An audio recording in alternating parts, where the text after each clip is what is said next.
பாலங்கிறது சிவகாசிக்கு 30 இயர்ஸா கோரிக்கை வச்ச ஒரு விஷயம். 10 வருஷமா எங்களோட கனவுங்க இது. ஒவ்வொரு நாளும் இந்த பாலத்தை கடக்க முடியாம நாங்க எவ்வளவோ கஷ்டப்பட்டு இருக்கோம். ஒரு 30 வருஷமா பாலம் இல்லாம ஒவ்வொரு தடவையும் இந்த ரயில்வே கிராஸ் பண்ணா ஸ்கூல் படிக்கிற பிள்ளைங்க முதற்கொண்டு போறதுக்கு ரொம்ப கஷ்டமா இருக்கும். ஸோ இப்படி பாலம் கட்டுறது எங்களுக்கு ரொம்ப சந்தோஷமா இருக்கு.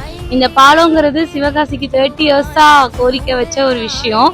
11 அன்னைக்கு ஓபன் பண்றாங்க. ரொம்ப ஹாப்பியா இருக்கு. இன்னைக்கு சண்டேங்கிறனால ஹஸ்பண்ட் எல்லாரும் சேர்ந்து பார்க்க வந்திருக்கோம். ரொம்ப ஹாப்பியா இருக்கு. இன்னைக்கு அது நனவாகிடுச்சு. புதிதாக கட்டிய மேம்பாலத்தை பார்ப்பதற்கு சுற்றுலா தளம் போல் சாறை சாறையாக படையெடுத்து வந்த மக்கள்.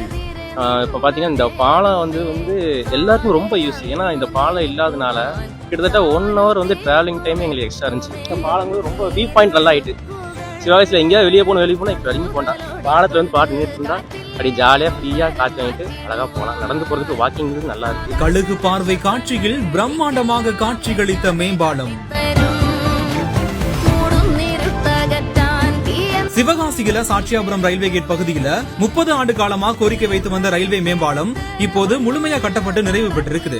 71 கோடி ரூபாய் மதிப்பீட்டுல 700 மீட்டர் நீளமும் 12 மீட்டர் அகலமும் கொண்ட இந்த மேம்பாலம் வரும் நவம்பர் 11ஆம் தேதி தமிழக முதல்வர் மு.க. ஸ்டாலின் அவர்களால காணொலி காட்சி மூலமா திறந்து வைக்கப்பட இருக்குது. இந்த நிலையில தான் கட்டி முடிக்கப்பட்ட மேம்பாலத்தை பாக்குறதுக்காகவே அந்த பகுதி மக்கள் குழந்தைகளோட சுற்றுலா தலத்திற்கு வருவது போல படையெடுத்து வந்து பார்வையிட்டு இருக்காங்க. எங்களோட 30 வருஷ கனவு இப்பதாங்க நனவாகி இருக்கு அப்படின்னு சொல்லிட்டு அந்த பகுதி மக்கள் நெகிழ்ச்சி பொங்க தெரிவித்திருக்காங்க.